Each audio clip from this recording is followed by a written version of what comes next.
Hao jamaa walitoka, wasipewe chochote hao, wapewe tu wake zao na watoto wao waende zao. Nasema hapana. Daudi akasema ni Bwana ndiye aliyetupigania, hawezi kunyimwa mtu chochote.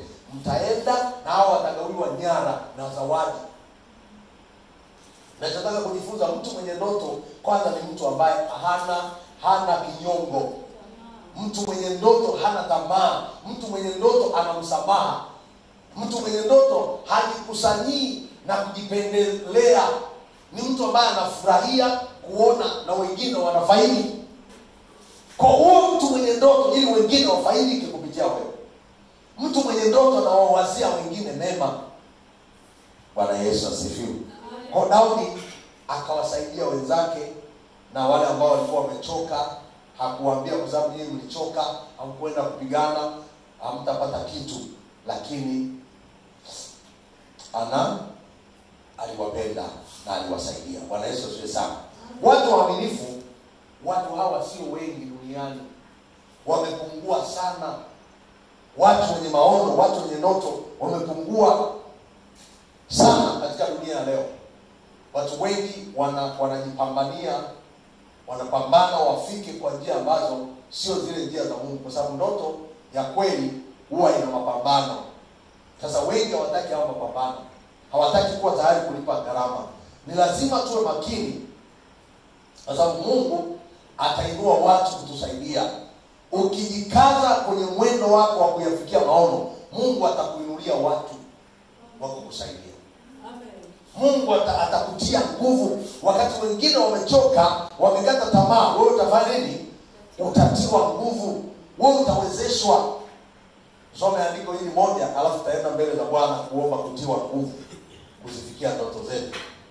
Isaya sura ya 41 na sura 40.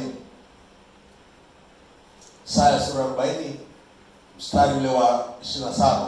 Anasema, mbona umesema Yakobo, mbona umenena Israeli, njia yangu imefichwa, Bwana asiione, na hukumu yangu imepita, Mungu wangu asiangalie.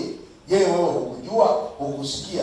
Yeye Mungu wa milele, Bwana Muumba wa miisho ya dunia, hazimii wala hachoki, akili zake hazichunguziki. Unapoelekea kwenye ndoto zako, fika mahali ujue kabisa ya kwamba akili za Mungu hazichunguziki. Hayo mapambano unayopitia ni njia ya kwenda kulipa gharama, lakini Mungu aliyekupa hiyo ndoto, akili zake hazichunguziki. Yeye hachoki wala hazimii.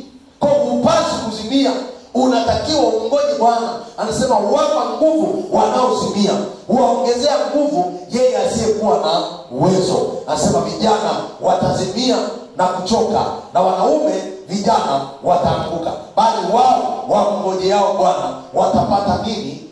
Nguvu mpya. Watapanda juu kwa mbawa kama tai, hawatachoka.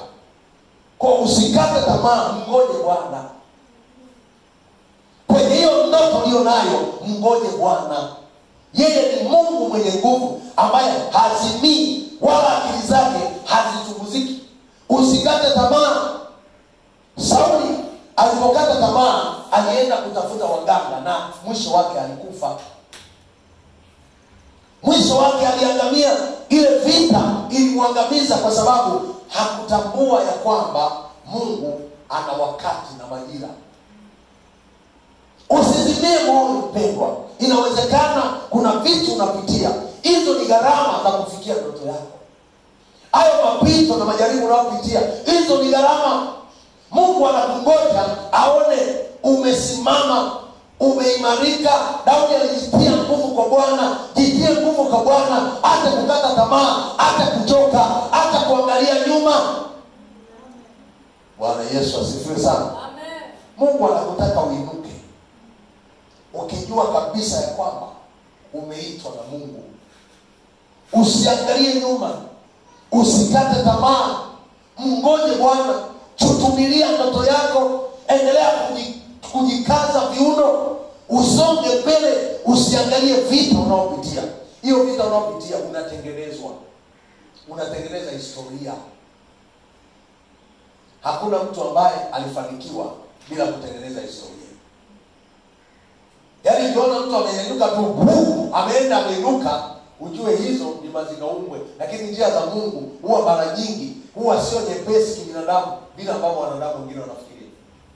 Ni njia ambazo zina mikiki mingi, lakini zinahitaji watu jasiri. Ndio maana kila mahali watu walioitwa na Mungu waliambiwa usiogope.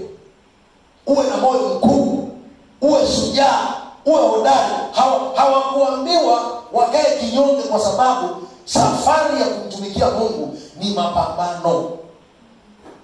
Unachotaka kukifanya kiwe na mafanikio huwa kina vita. Mafanikio ya kifedha yana vita. Inabidi uwe jasiri, ufanye kwa bidii. Mafanikio kwenye ndoa yana mapambano. Kila mahali unapotaka ufikie kwenye kilele cha mafanikio makubwa, ujue kuna mapito, ujue kuna gharama ambazo lazima ukubali kulipa. Ndio maana Yesu anasema mtu akitaka kunifuata lazima ajikane mwenyewe, auchuke msalaba wake, afanye nini? Anifuate. Wokovu sio mteremko, lakini wokovu umeahidiwa ushindi mkubwa usiokuwa kawaida. Yaani haijalishi unapitia kwenye hali gani, lakini umeandaliwa ushindi mkubwa. Yaani mahali unapopitia Mungu amekusudia kukufikisha kwenye mafanikio makubwa sana. Iwe ni kwenye uchumi, Mungu ana mpango mkubwa wa kukufikisha kwenye mafanikio makubwa. Lakini kwenye kuzifikia hizo ndoto za mafanikio makubwa kuna mapambano. Uwe tayari kulipa gharama, uwe tayari kujitoa.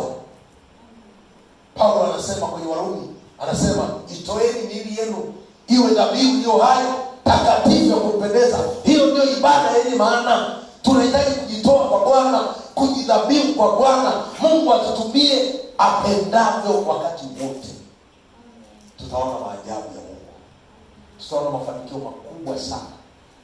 Mafanikio ulionayo mbele yako ni makubwa kuliko kawaida, lakini hapa katikati kuna vikwazo, kuna vizuizi. Kizuizi mojawapo ni hali ya kukata tamaa. Usiruhusu kukata nini? Siku zote kukata tamaa ni moja kati ya vizuizi vinavyofanya watu wasifike kwenye hatima njema. Jambo lingine, kuogopa vitisho, hofu. Kukata tamaa na hofu ni vitu vinachangia sana kuzuia watu wasifikie kwenye nini? Kwenye ndoto. Pale ambapo unataka ufikie kwenye hatima yako kuna vitisho. Wana wa Israeli wengi walifia mwishoni wakati wanakaribia kuingia nchi ya Kanaani. Kabisa wakaviona vitisho, wakaona majitu. Wametumwa wapelelezi, wameingia kwenye nchi ya Kanaani. Wanarudi wanasema, jamani, ile nchi ni nzuri. Wanamuonyesha Musa matunda ya vile vitu, wanamuonyesha Joshua matunda ile nchi nzuri, wanamuonyesha maziwa, wanamuonyesha zile zabibu. Wanaambia ile nchi nzuri, ina rutuba nzuri, lakini wengine wanasema ile nchi inaua watu, inakula watu, ile nchi haifai, kuna majitu, sisi tunaonekana kama panzi. Na hivyo vitisho vilivyokuja kwao, wakajikuta wameyuka kabisa, wakakata tamaa.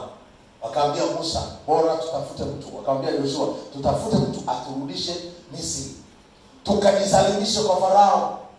Hatuoni sababu ya kwenda kwenye nchi yenye maziwa na asali wakati huko kuna majitu. Sisi tunajiona kama panzi. Mpendwa, usijione kama panzi. Mbele yako kuna ushindi mkubwa sana. Mbele yako kuna mafanikio makubwa. Usitishwe na hizo changamoto unazoziona, unazozisikia. Sauti unazozisikia, hizo ni sauti zilizoshindwa. Biblia inasema shetani ni kama simba angurumaye. Sio simba, ni kama.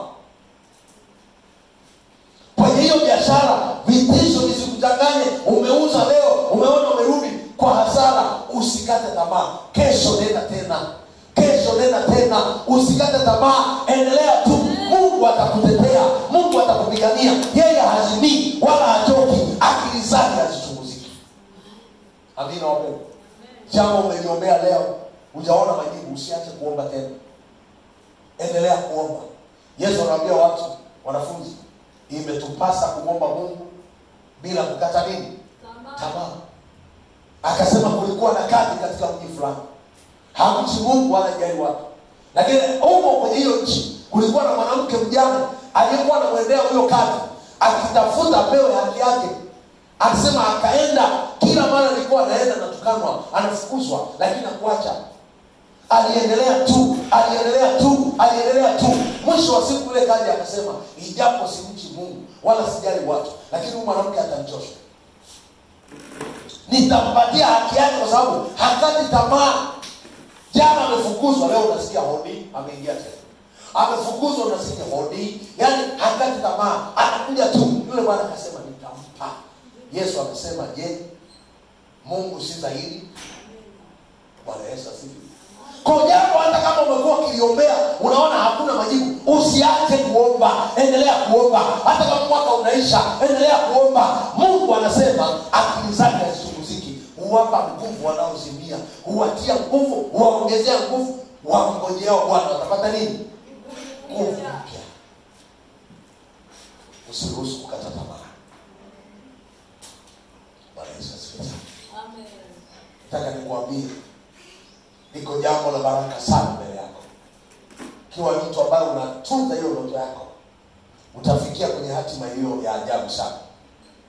Yusufu mwisho wa siku, ndugu zake wote waliomchukia walikuja kuinama mbinguni pake, kwa sababu alitulia, akazilinda ndoto zake pasipo maono watu kushinda kujizuia. Simama kwa miguu yako.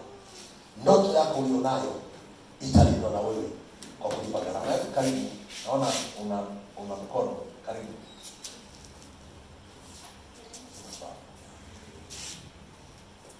Haleluya. Bwana Yesu asifiwe sana. Nataka tusikie hilo swali.